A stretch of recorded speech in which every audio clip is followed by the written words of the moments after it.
Merci, bonsoir. Nabino Nyonso Batubozota Labiso. Deborah Makumba.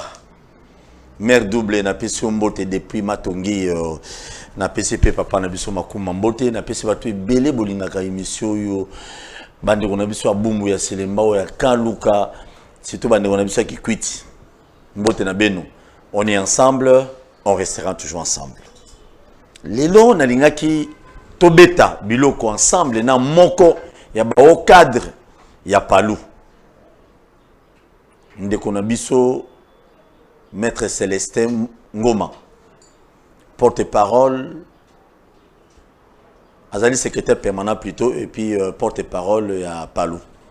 Vous savez, parti politique qui Palou depuis papa qui na Koufa Boulou et qui ma casse. Et bon, tellement on a maïbé. Panzana ou azuli toyo, azuli mutu, azuli nzara, azuli dendo, azuli papu. Palou et Panzana. Alors, il y a un monde dans le bas qui a été un peu tout ça, la bilan ensemble. Palou et Jérôme Ndeni pendant tout ce dernier temps, depuis papa qui s'est Koufa. Papa qui s'est Koufi, moi, nana Lugi, aye a succédé dans le Kondatata, comme numéro 1 à Palou, il n'y a pas eu Koufa. Koufa, il y a Koufi, Palou et Panzani. À tel peu, votre côté, c'est pas Mayobo. Palou est compliqué, c'est très compliqué. Mais Palou est allé parmi les partis politiques qui y a minen et ambo cannabis. Oye, vous mettez là parce qu'il y a des partis politiques qui ont beau tamargo maïebo. Pour un intérêt politique, pour un enjeu politique, bah parti on est au beau mais Palou et encore Palou. Mes chers compatriotes, mes chers frères, mes chers téléspectateurs. Palou nalinga ekufate na lobelango mingi parce que bango bato ebele balobaka ete Palou ne permettra Kabila en 2006 azwa bokonzi a régner a dominer a boma a écraser mboka oyo. Comme Palou ezali IDPS eye ko gérer. Non, PPRD diriger. Mais Palou ba comment lobaki PPRD bazali ba égoïste, PPRD gérer ki be mboka mabe na ndenge na bango. Ça c'est le Palou qui dit. IDPS ezui bokonzi. Ya on est dans le bas à chaque fois. Bino ba ya IDPS va konje IDPS. Tant que bino bozo gérer biso bo se référer na parti politique ou la Palou. Nini ya mabe ba on ba sala ki po bino bo sala ya ngoti. Botali IDPS bozo tala PPRD. Ba gérer ki mboko ndenini. Pour que bo sala ba buzo ba to mabe o ba on ba sala ki te. Bo copier mabe na mabe te. Bino faut tala ba mabe ba parti politique union soana na ba cadre na ba au cadre na ba on so ba gérer ki mboka o pendant ba mbula nyonso o ba gérer ki ya mabe pour que IDPS bino boku mela biso bien. Est-ce que Rosimba boyebi ya maladi munene za na mboka na biso lelo ya débauchage. Deborah Makumba ba débaucher pa ya Evariste. Evariste ba débaucher pa Médard. Oh, bah, débauché, pas. Et comme il y a bon, débauchage et débauchage. Pourquoi pour les intérêts politiques? Mais dans la dernière minute, on a limité, on a parlé à limiter, j'ai oublié son nom. Makiash. Il semblerait, tant que papa n'a vu ce qui t'engage sur Zaki dans nous vivants, bango bakinero djembe la côté wana. Ba djembe le papa qui t'engage, croyait qu'il a apporté bango abima parrain na bango pour que bango va confirmer bango na union sacrée. Papa qui t'engage sur Nza Mazou Molimo avant. Willy Makia Charmo Telingana. A aucun des coups. Nana reparene. Kabundi, to Kabuya. Bulueki. Mais, Nangambuya Mayobo, Tomoni Abimisi ministre, Moko Patrick Mouyaya. Oazali ministre à tutelle Nabiso. Il y a communication immédiate. Ministre Mouyaya. Tomoni na Sénat, maman, je crois, na bossa la commune mingi. Que c'est adjointe à Sénat. Azali mwana ya papa Gizenga mutu ya Palou. Mais ba côté kuna milelo ezali. Mulimo débauchage. Ndeko na ngai Célestin Ngoma. Débauchage et tia mobulu depuis papa nani patriarche o ya kufa ki azali ki le plus proche à chef de l'état tango a débauché tango alinga ki a parrainé banani ba mo ekatani hein. Ekatani ya kufi copie ici donc bino botikele ko réunion Itengeso baya Rolanda biso na union sacrée. Donc au moni mouvement wana ezakaka oyo zomona ti lelo transhumance wana batu bazotalaka pouvoir eza koteni bakeimba. Pouvoir eza koteni bakeimba parce que ba congolais bazokoka ko s'assumer. Pourtant pouvoir ya makasi nyonso tu faisait la peine opposition à makasi. Bandeko baza na opposition, il faut pas ça l'opposition na ndenge ya solo. Donc ba makiashi ba ça l'opposition ndenge ya solo. Non mais est-ce que makiashi azana ba valeur républicaine, azako incarner valeur républicaine à mon côté. Ah la valeur on a dit. Non, mais je te dis, monsieur Makiashi n'a aucune valeur républicaine qu'il incarne. Azam moko bo lelo so ba yebise que bon longola bilambo bina po comme VPM akosala yango. Akosala yango parce que comment kokoloba ke président de la République Félix Tshisekedi a violé la constitution na nomination ya juge ya cour constitutionnelle au saleli yango émission mais minute ya kotanga au bandi kolanda au croire lisusu na vision ya président wana c'est la moquer oyo croire ngona simba oyo croire na tant mone yindi ba boli anga tout moment eloko nini oyo kolanda biso président alobi naza na problème boya toketo yokiye mokonzi mboka alobi aza na problème tala boye zo simba te il faut quand même que yokana nde biso tondimaki bongo merci beaucoup maître Célestin Mutuna to soit Paul Ruyeba bien que bokoti lelo na palou est-ce que vous voyez bisa biso bilan tata mokonzi mboka za positif depuis bakabwana sala bilan depuis bakabwana na FCC depuis bakabwana na Kabila ti lelo. Il n'est pas déjà bon il y a ça la bilan en plein mandat parce que même s'il reste une année c'est encore un moment il y a continuer pour réaliser parce que dans une année bah au misala o e banda qui y a de cela une année ou 2 ans et que c'est concrétisé mbula oyo. Mais moi je peux dire qu'il y a un bilan positif politiquement parlant. Économiquement parlant, nous sommes un pays qui se cherche encore. Il faut nécessairement qu'il y ait une réforme et belé. Tous attendent à biso et belé. Après, tu as comme yango. Président Sassou en plein mandat. Mais politiquement parlant, le Congo, on est en pleine mutation. Il y a comprendre les locaux. Bato e belé ou bazai ko sala politique ou bazaki banda kala koya ko yebisa biso bato ba stratégie bato anini ezali ba ondete baza ba modèle. Parce que le président Tshisekedi permet environnement politique et comme aboyendenge comme il est là. Na base ozo comprendre le qu'on a zolinga na loba. Yo peta bato bana na biso ba comprendre. Bato il faut pas comprendre que bato boyoka na ba kombo ba professeur o baza ko incarner o bazo sala boyo bazo sala boyete. Bato wana bazo la politique pour na ba intérêt na ba momoko.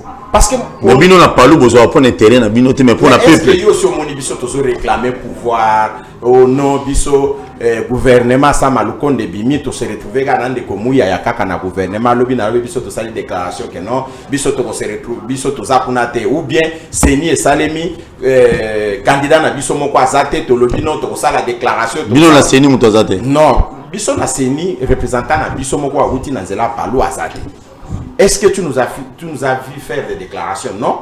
Sur les déclarations, non, c'est ni fait en place pour organiser l'élection à temps. Parce que pour Nabiso, c'est d'abord la République qui passe avant tout. Et que les chefs de l'État, tout ce dont il a besoin, c'est notre accompagnement, notre soutien pour nous réussir. À réussir pour nous yéter, à réussir pour le peuple congolais. Enfin, tous la kaka na moment élection biso tous se trouver devant ba congolais to expliquer bango pourquoi accompagnement na biso pourquoi action na biso pourquoi boyer afin que to koka kokende de l'avant.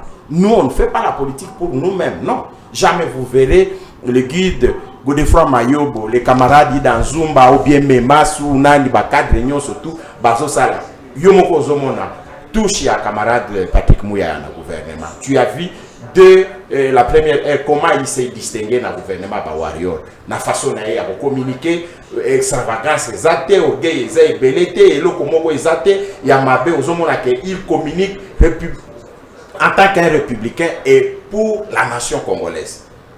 Avec toute démocratie, la liberté, surtout. Ou on a des biso to salema bongo. Biso to salemate pour na to sangana autour de l'individu. Tous à la kaka un objectif, il y a pouvoir pour un peuple atikalané. Non.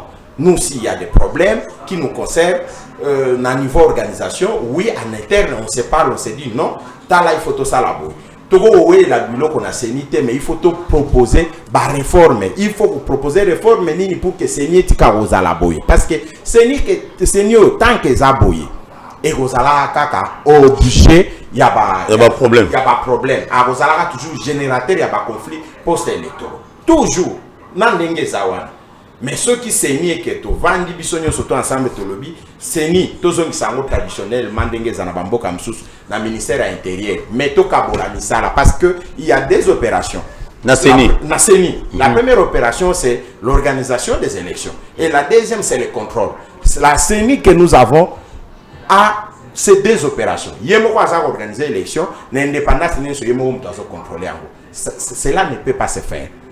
Il faut ni nous soit contrôler les il faut nécessairement ministère et intérieur et zongela musala ne ya organiser élection ndenge za na bamboka nyonso tout et za na administration ba directeur bazala batutu bazala ba banda organiser élection mais seni ezala wana ba tiaka batu baza indépendant pour na ko contrôler ndenge nini basali awa ndenge nini basali en ce moment beaucoup ko améliorer loko mais awa les gens qui viennent vous parler de réformes azol ka réforme pour mutu na bango mo ko akota wana.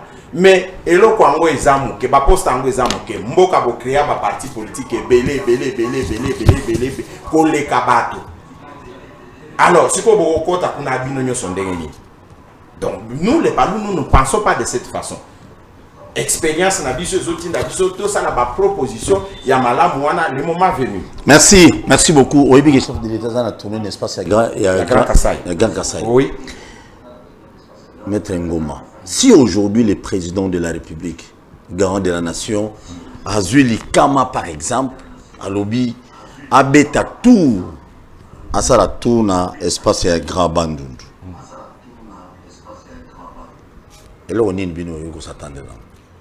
Ben, koka sonité parce que toyebi toyoki même héredi a mis ça nanda kukunate ou dans son azana nanda kukunate bato belé ba politicien belé ba tonga na bango kunate ndako muzito atonga na kikwiti wana na kikwiti non na idiofa o atonga wana babi silate munene kota cimetière wana babi na silate to belé bon non la République démocratique du Congo est la même. Elle a une même réalité.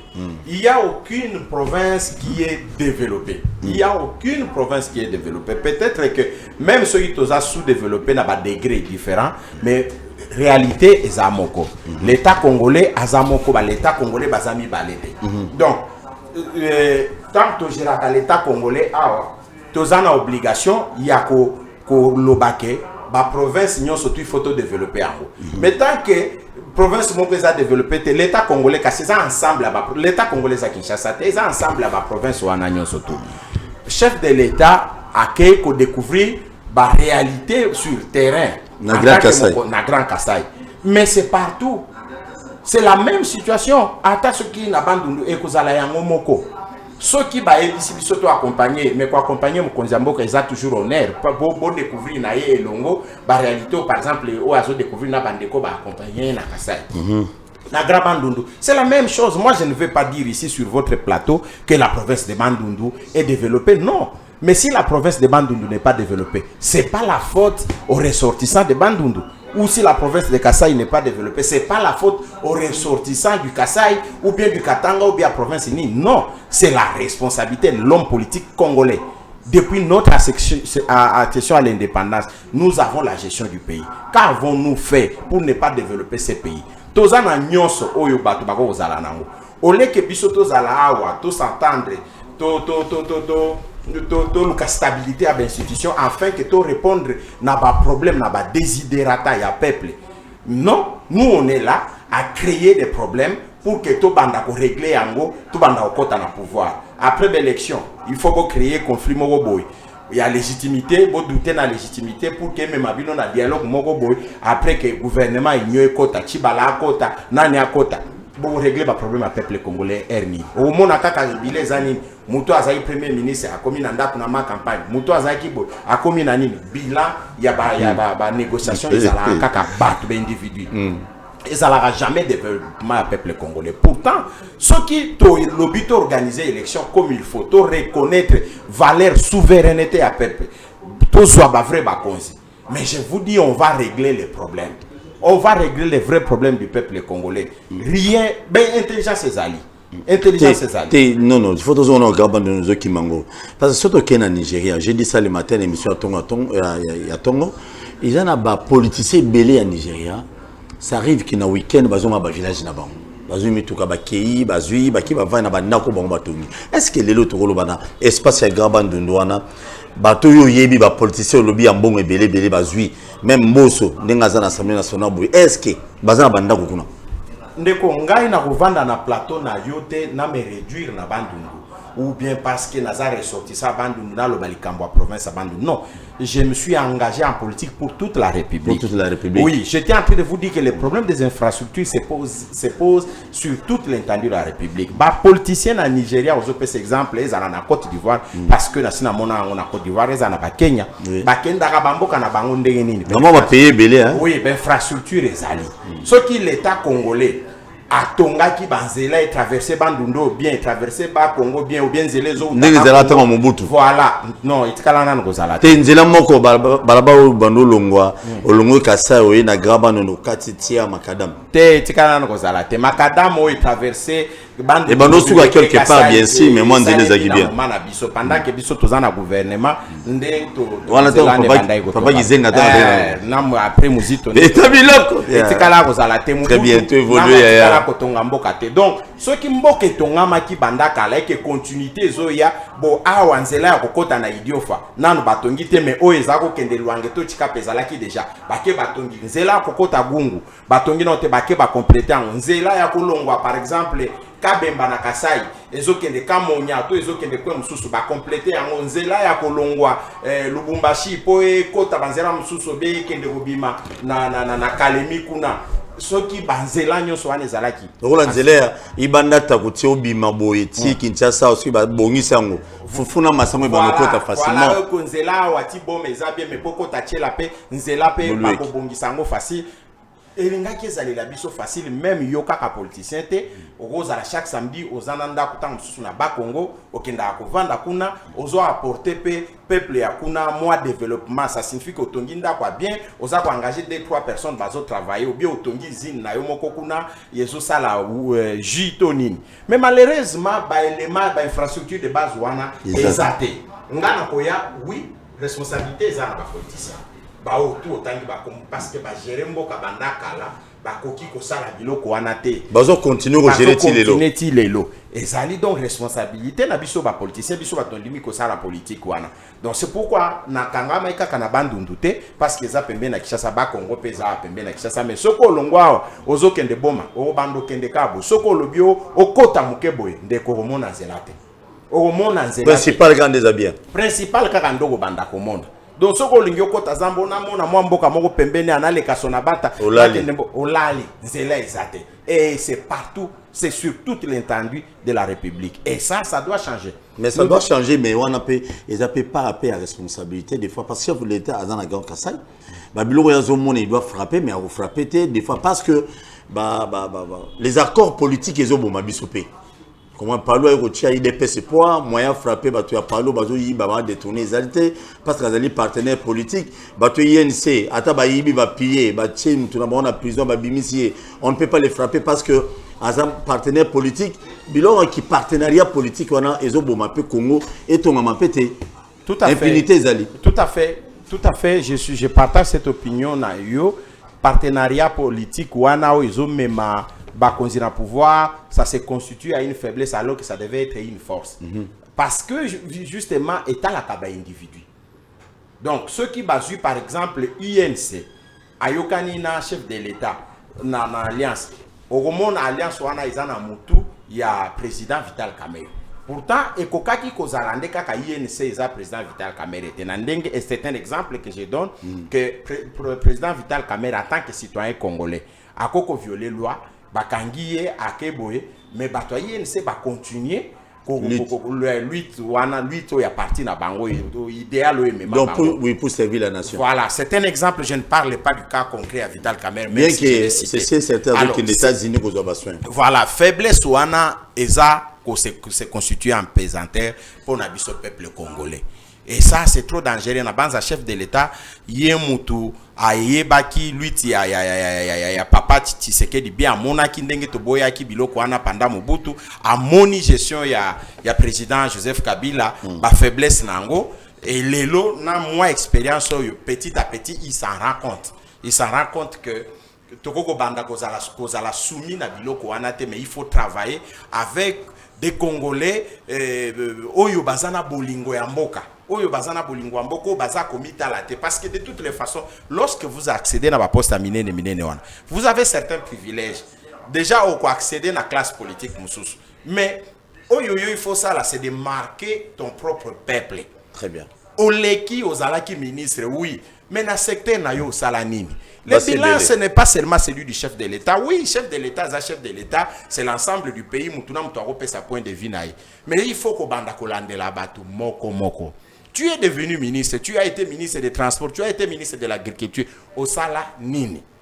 Au komonake vision à programme à gouvernement ezalaki boy na secteur te gouvernement kana ko sala boy yonde ko zalaki wana osalaki nini ndeto ko banda ko éviter ba médiocre ndeto ko banda ko éviter ba médiocre. Malheureusement to komina na ngonga na te, c'est un souhait, parce que moi je l'ai dit, je vais le dire aujourd'hui encore na plateau no nazaka ko kabolango na bandeko nanga otozana ba on a ba jeune leader oto salaka na bango ba jeune kabilis nyonso. Je leur disais que et là, qu'on a condamné le président Kabila, c'est de ne pas avoir créé une classe politique propre à lui. Parce que Moutouazo Lobake n'a même pas 15 collaborateurs Yamalam, mais Azaka Kana Batouangouana. Kabila est d'une autre génération. Kabila a botami na 70 et quelques. Ou 71 ceux qui m'boula nini wana. Mais au moment où Batoazo géré na bango, basa bato ba 50, bato ba 60, bato yo ba yeba basaki na ba jeunesse moubutiste, bango nde yemo ko pe azu akoli akomi na âge na bango. Bino ba jeune ko zolanda bosaka ba applaudisseur, bosaka ba suiviste. Et finalement, ti a ekolongwa na gouvernement, même ba jeune o ya PPRD, au moment où ba zozo les devant na ba responsabilité. Et ça c'était très très grave. Ça c'était très très grave. Il fallait ceux qui a créé une classe politique na yemoko, il n'allait pas regretter qu'Azanga qui 15 collaborateurs. Et je crois que c'est une. Et puis na BLP départ rebellé, ya battu ba collaborateur monsieur ya Kabila ngo. Mais c'est ça la. Bazo kende déjà ba kasi kaminer bazo kende. Ba rejoindre Bino na Union sacrée. Ils ne se sont pas réunis autour d'un idéal avec Kabila. Ils se sont réunis autour du leader Kabila pour tirer de la sève et pas Kabila. Kabila devient président de la République, le PPRD n'existe pas. Kabila est président de la République sans le PPRD. Et en étant au pouvoir, il cherche un support politique pour y accompagner. Vous croyez que c'est dans cette circonstance qu'il faut créer un parti politique? Vous ne verrez jamais de vrais militants. Les vrais militants, peut-être, dans la génération, il y a Sima, il y a Patrick Kanga, Papi Pungu, Serge Kadima, Jean Oyo Baye, Bazo ta classe, Bazo Kota. Mais Bamoussou Souana, Baye, Aza déjà professeur, Aza déjà nini, Aye na matière nae. Aya s'imposer nga leader à quoi moko boengaye na rememelo soutien côté kuna. Mais politiquement parlant, qu'est-ce qui va t'apporter? Il ne t'apporte rien, parce que ce qu'on l'a dit ba ministre oyo ba président Obama ba pona, to ba Joe Biden ba pona, c'est des gens qui apportent la matière grise. Bazuyo ba tio na finance, mutuana ko yana solution na monde ya finance. Parce que Joe Biden a continué à pouvoir Covid et ça tétaniser le monde, économie mais qu'est-ce qu'il faut faire? Un pays aussi libéral comme les États-Unis, mais il faut venir quand même au secours ya peuple. Est-ce que les professeurs vont contribuer à Kobomambo? Parce qu'apparemment, parce qu'il y a un étudiant moi Ngabi, Oyo, ba professeur Ebele, bazana Inikin, bazana ba université, ba institut supérieur Msusu, maye o batangi sera bango. Eza yangote bango ba pratiquer ceux qui basu ba poste moro politique na gouvernement to na ba entreprise à l'état. En fait, tant que tu as un système ancestral na biso, ya ba chefferie, ya ba nini, to sali nation congolaise na volonté, il y a d'abord ba sangisi biso et pas colon, mais volonté ya ba père indépendance na biso ya ko maintenir pays oyo uni boye et comme nation tous intégrés en tant que peuple to milinga to comme mutu moko to comme congolais. Banani ba komi na devoir ya ko changer mboka eza élite. eza mutu oyo akei na université akei na école pona oyekola ye mutu akei kozwa mayele pona ya appliquer mayele wana pona société mais tant que société ezo changer te est-ce que tokokende koloba keza ba villageois o batikali na mboka kokata bilanga nde baza na responsabilité wana non non donc eza ba élite baza na première responsabilité wana. Donc, si ba élite wana eza ba professeur, mais eza ba professeur te, ba élite eza catégorie belé. Nous faisons partie de l'élite. Yo nangai, mais on n'est pas des professeurs d'université. Mais ba professeur à l'université, ba kondanaka bango mingi parce que le régime comme celui du maréchal Mobutu a travaillé na ba professeur et belé. Mais Kabila n'a pas travaillé pour un professeur rebelle. Je te dis que c'est le commencement. Nantangi Mobutu parce que c'est lui qui a fait longtemps au pouvoir. Et le président Joseph Kabila a travaillé pour un professeur rebelle. Après si bango confiance. Mais ils ne l'ont pas aidé. Il y a ko changer. Oh, il y a réclamer l'homme politique congolais. Mais bango moko ba changer. Au moins ba professeur wana ba bonga, banana bango ba bonga, bazana ba mbongo, ba koma ba député, basina bango ba koma ba suppléant na bango, banana bango ba koma ba suppléant na bango, ba poste koma ya bango, ba loi esale maraselo bango, moralité ezate na ndenge que jamais professeur jamais un candidat mutu akozala suppléant na azala mwasi neto mwana naye. Soni ezate. Alors, mboka ya bongo ezali mboka te ezali cop.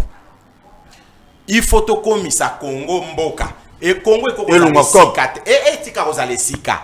Et comme on dirait sika to ye onde omoni ba mina ba diamant ezali sika. To ye yo zoti mola muchanga wana ngana zoti mola awa pourvu que ngai pena lokota ya ngai muchanga na beta na zwa mwa diamant. Wana eze sika. Mais mboka eze sika ke to ye ko vanda boye. Volonté na biso à vivre ensemble ndé il faut animer biso qu'il faut changer loko pour na biso kaka te mais pour na ba génération future comment toko banda ko réfléchir sur les camboutels tozo se partager yango mais bato bayaki na ba krika kaya koya non président yoko umela seko santa tout ça pourvu que yazwa eloko ce qui matoyi wana e kozala ya kofongo mais pas ba konzina biso. Et que le Congo va changer. Je crois que le président Tshisekedi a prêt à yangote. Merci beaucoup, Maître Célestin Goma, secrétaire permanent, porte-parole du parti. Mutuna Tosua Paul Yasuka. En 2006, le PCA Kabila Wabeki. Lelo en 2022, en 2021, 2022, en 2023, Bopesi, Boyokocha, Tata Mokunzamboka, Félix Antoine Tshisekedi, Chilombo, Maboko. Nini Yassika Borome, mais le président Félix, pour gagner l'élection en 2023. Motuna Souka Ngona. Biso tozali ba flatter te.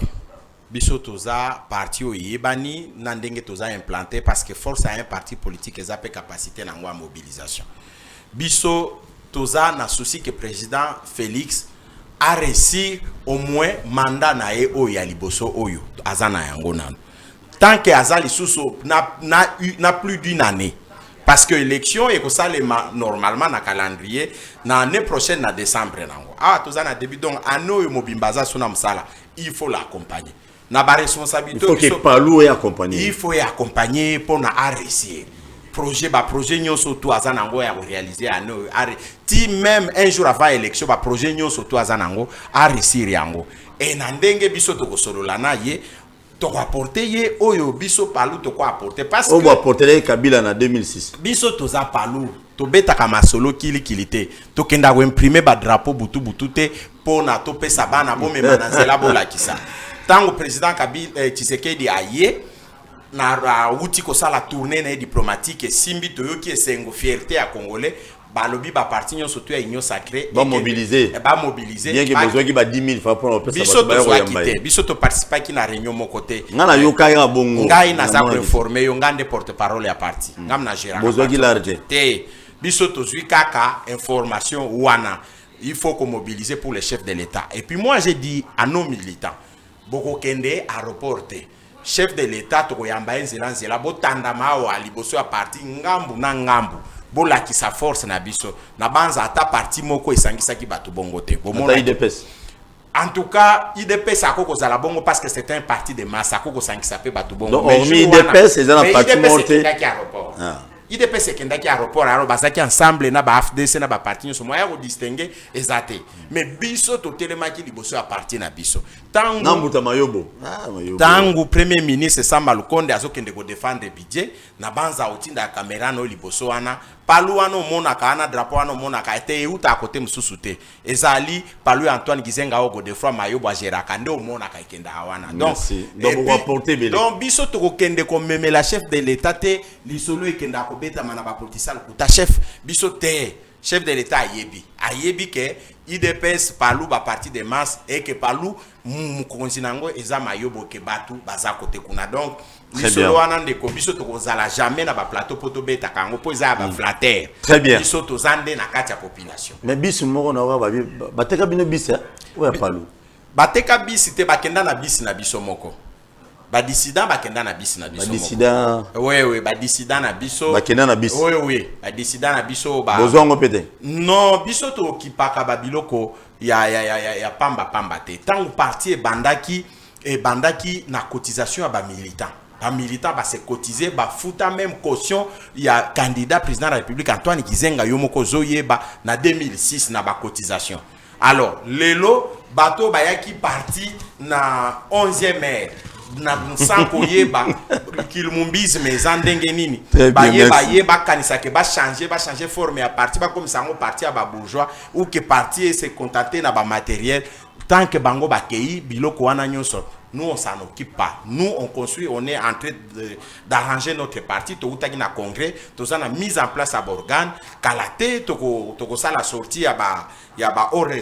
au cadre nyonso tout baza nommé pour na ko gérer parti ti na prochain congrès. Merci beaucoup. Na peso merci de me répondre à l'invitation na biso. Ngande na peso merci na opportunité oyo pe Singapour que peuple congolais ayoka. Oui, non seulement ya Palu mais ya Congo mobimba parce que Palu est salema pour na peuple congolais. Palu est salema pour na Célestin Ngoma te. To pour na Mayobo te pour na Antoine Gizenga te mais salema pour na ba congolais na ba o ba botami nanu te. Très bien. Mais Palu on na yebaki.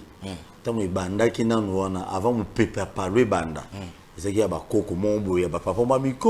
normal. Mais tant qu'on pouvoir les hommes, imagine, na palu mais les non mais je vois si que Antoine Gizenga a eu plus d'1 million de voix ou bien combien na 2006 au Kansi va voir n'agnon se outake pas ba vieux bazaki combien population na biso eza 60% jeunes. Merci beaucoup. Ba jeune bazala kaka et que ba s'exprime tant mususu bazaki ko manifester militantisme te neti ba jeune o ya 64 pour jeune o azaki na 18 ans na 64 akotaki na Palu yeba ke lelo azaki. Très bien. Merci beaucoup Nayambaki maître Célestin Ngoma Azali secrétaire permanent. Il y a Palu porte-parole puis à parti il y a Muneno wana ya Kondo Kizenga puis à son âme papa on a bundi mingi. Et je crois ba émission à Palu na kota ngo batu musuba mo benga journaliste à Palu te. Na lia ni mbongo côté na bango te ni ngambo mais je défendais toujours l'intérêt à Palu parce que Palu ezali ba parti politique o ko disparaître na ça le ingete na mboko yo. De même aussi je l'ai toujours dit que PPRD qui disparaît traité parce que ba critiquer en auto que gérer qui m'a bé. Il faut ils aller mona comment IDPS a zubo konzi azo gérer. Tant IDPS a kolunga pe na COP il faut IDPS exister kaka. Ako ba IDPS va zambamba. Pona ni lisolo ezala Palu gérer ka pe na moment on a Kabila PPD gérer ka pe IDPS ko gérer parti ko yaka wana ce qui ACP ya Gentini Mobila Mbaka tant ko zoa donc il faut ezala bongo. Bien ozala tour Palu alors. Vous avez trop parlé. Bien sûr. Allons à gérer présidence. Merci beaucoup pour s'abonner massivement à la chaîne sur YouTube Bakino Balobi TV. Merci. Nabino Nyonso, je crois que tu as pour Nabino, tu sois pour nos partis politiques. Chef d'État comme tu IDPS. IDPS c'est pas camarade. Palu de libérer bien IDPS. Ça je l'ai dit à la télé. Palu est zarane le côté zarana peuple. Mais bon libérer bien, mais bon libérer bien. Merci. Tu écoutes na maman honorable sénatrice Ida Nzuma. Ida, ah maman Ida beta biloko. Mère wana ya mbanga na bureau. Bolim sanga na alo ba on a TV. Bata Palu ba kabara. Vous comprenez? Merci, à tout à l'heure. L'obinaton, on a 10h, émission, il y a 10h, 16h en direct. Téléphone ouvert, mais les sols, Palu, Nalingaki, tellement au cadre. Il y a Palu, il faut que vous compreniez quand même, matière, ni bateau, bateau, En matière de bilan, on a le IDPS, vous gérez les lots. Vous devez vous référer aussi à Palo. Vous n'avez pas de polémique. Merci. Merci beaucoup. Merci.